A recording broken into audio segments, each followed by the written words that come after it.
There are powers on Earth too hidden to be seen, and conspiracies too vast to comprehend.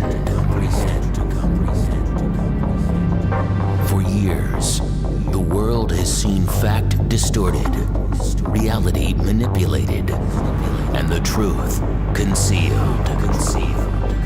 Join the Pierre Sabak podcast to uncover the real meanings behind ancient aliens and their symbolism.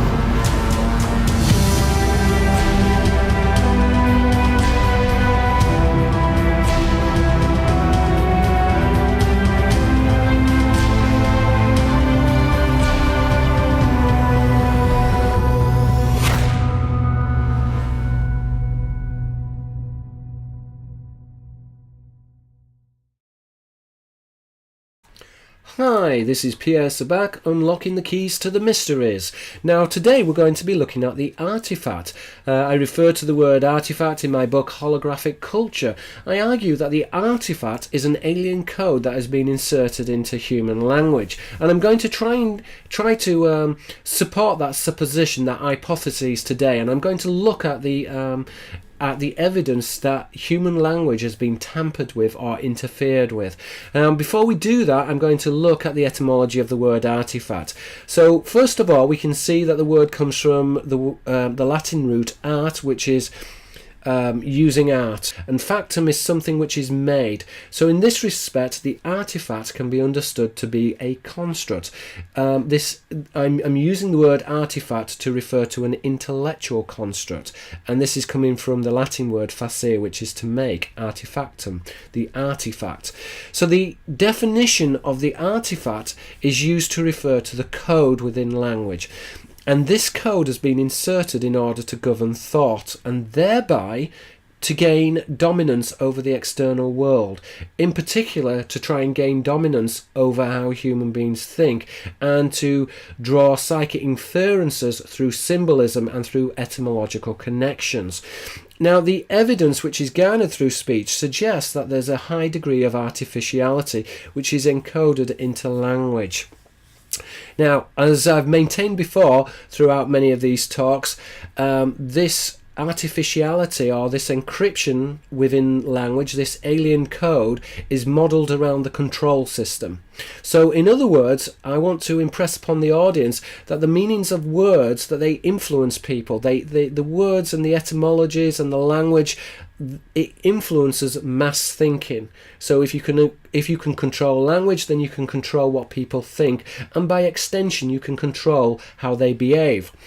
So words influence mass thinking, and it's a process which is elaborated through symbolic markers and cultural motifs. So in other words, we can see this control system working throughout culture through the symbols that they use and through the subliminals that are utilized in order to control the thought of mankind. Now, these motifs, they're structured in form, and we can see therefore that these symbols, that they inform, if you like, the syntax of modern language, and therefore we can see that the symbology and how symbols work, that there's a universal pattern. It is a patterned logic, and this can be understood to be a universal grammar. Now, the writer Chomsky himself refers to universal grammar. His argument is that all people, all human beings think in the same way, that there's a similar grammar, and this is because the human brain is wired up in the same way. Now, I'm arguing something different. I'm saying yes, that there is a universal grammar, but this universal grammar has a high degree of artificiality, and it has been constructed by the control structure, and this control structure, when we begin to break it down, is alien. So in other words, the universal grammar is indicative of an alien code which has been inserted into human language, and I think that this is a very important philosophical idea. Now, scholars such as Chomsky and scholars within linguists, for example, some argue that there's no evidence of universal grammar. But in fact, if you read my book, Holographic Culture, I demonstrate that universal grammar exists. And in actual fact, I think I'm probably one of the few writers that have proven the existence of universal grammar, and I've done this through polyglottal symbolism.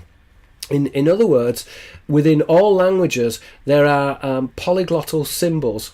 The word polyglottal means many tongues, but in this respect we find word plays and puns which are repeated in many different languages. So, for example, the word sun, and sun, which is a fire in the sky, might be rendered in Hebrew as Ishman and Esh, fire. Again, within the Chinese characters as well, we see that the Chinese character for man, which is drawn like that, with two little accents next to it, is fire. So there is this relationship then with polyglottal symbolism, and polyglottal symbolism is the proof.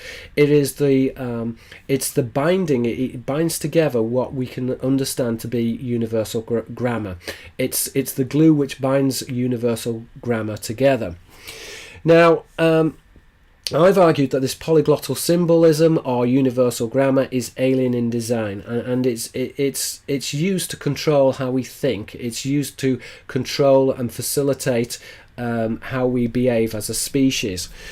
Now, we can also see that other thinkers and philosophers were interested in the idea of universal grammar. So many of Chomsky's ideas we could trace back to Jung.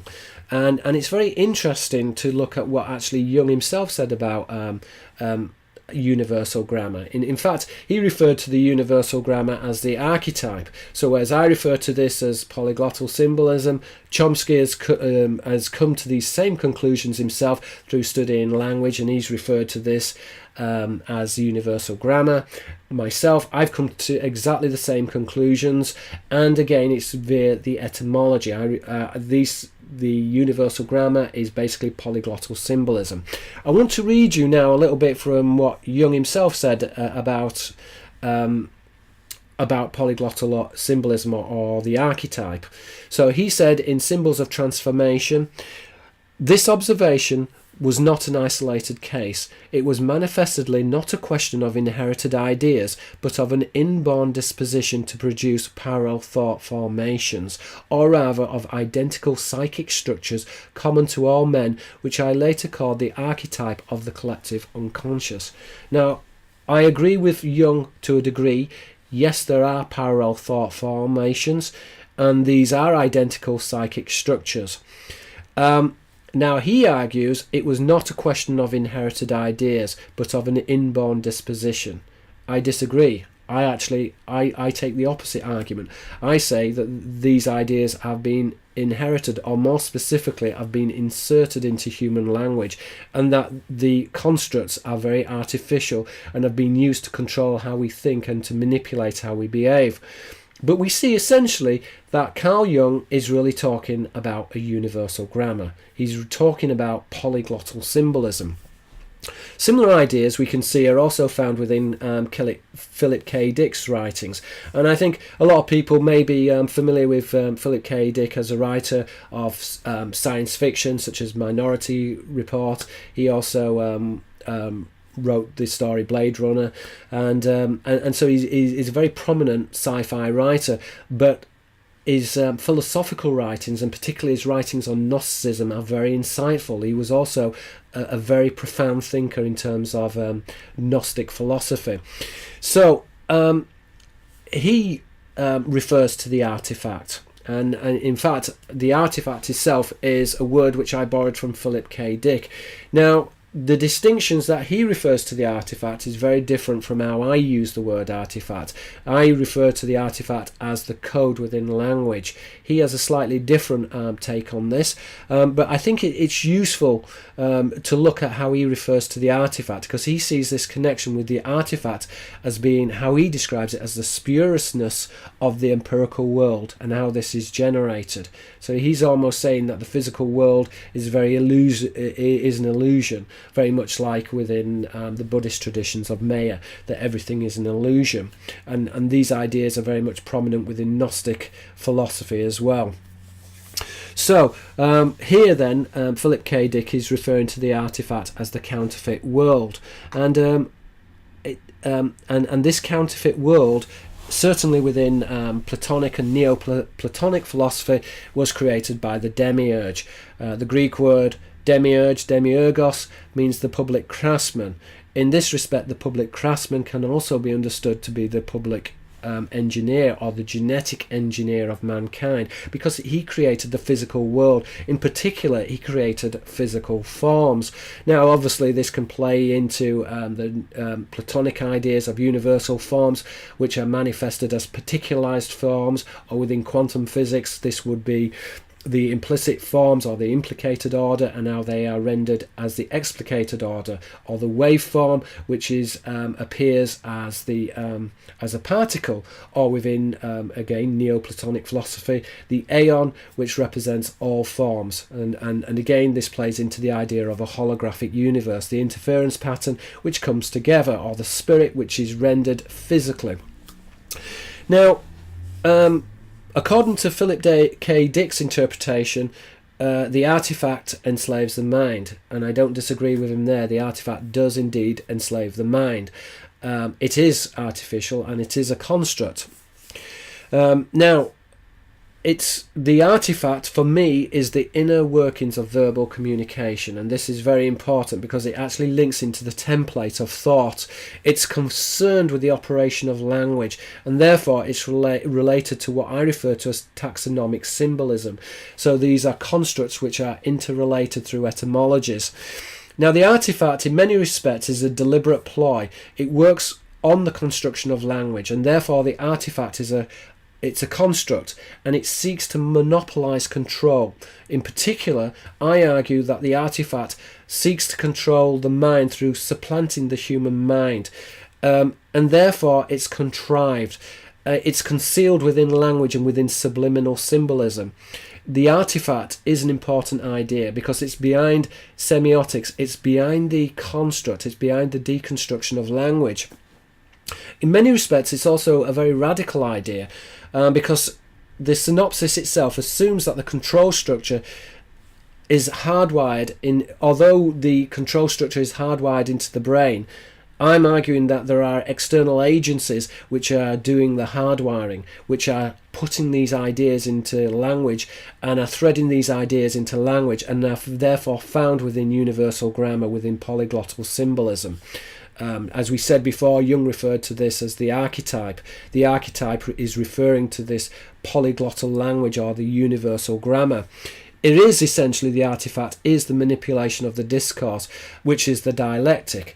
And now, I've referred to the dialectic as the compartmentalization of knowledge, which essentially is the classified tradition. The classified tradition is a compartmentalized tradition between human and non-human angels, which can be understood as the seraphim and the cherubim. Now, so I want to have a look therefore at the artifact and the deconstruction of the artifact, and I also want to talk about my new book which I'm working on, which is called The Serpent Speaks, and I want to it's called The Serpent Speaks, How to Read the Symbols of the Illuminati. I'm going to give you a short insert, I'm going to give you a short quote of the artifact and what the artifact actually means in relation to the serpent. And I think it summarises what the artifact is. So I write in The Serpent Speaks as follows. Most significantly, the authorities have successfully intercepted human language. They have imprinted themselves indelibly upon the thoughts and culture, the systematic colonization of the human mind. A predator of thought, it seeks to penetrate our consciousness and create division amongst men. The product of this restructuring of the human mind gave us civilization, aggregate modes of thinking. A recent development, the segregation between the subject and the object, is postulated to be a modern form of speech, and, according to all of the religious records, was artificially engineered. So this is what I'm arguing, that although within the artifact itself has been inserted into human language, it's been put there within human language, there's a high degree of artificiality. Now, Jung argued that this was hardwired into the brain. Chomsky again is of this opinion that the structures of the brain are related to the structures of language and is therefore hardwired into the organism. I myself argue that the artifact is an alien code which is encoded into language, there's a high degree of artificiality. We know that it exists because of universal grammar, but more specifically we can prove that it exists because of these parallel thought formations, what Jung referred to, or through polyglottal symbolism, through word plays which repeat through many different languages.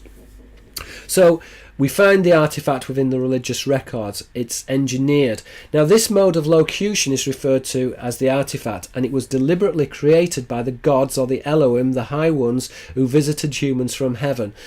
Systematically, the adaptation of speech was reassembled with the single purpose to effectively control mankind. The evidence for the artifact is found within symbology, it's found within the construct, it's found within semiotics, the deconstructions of the signs. Okay, I think that was quite technical.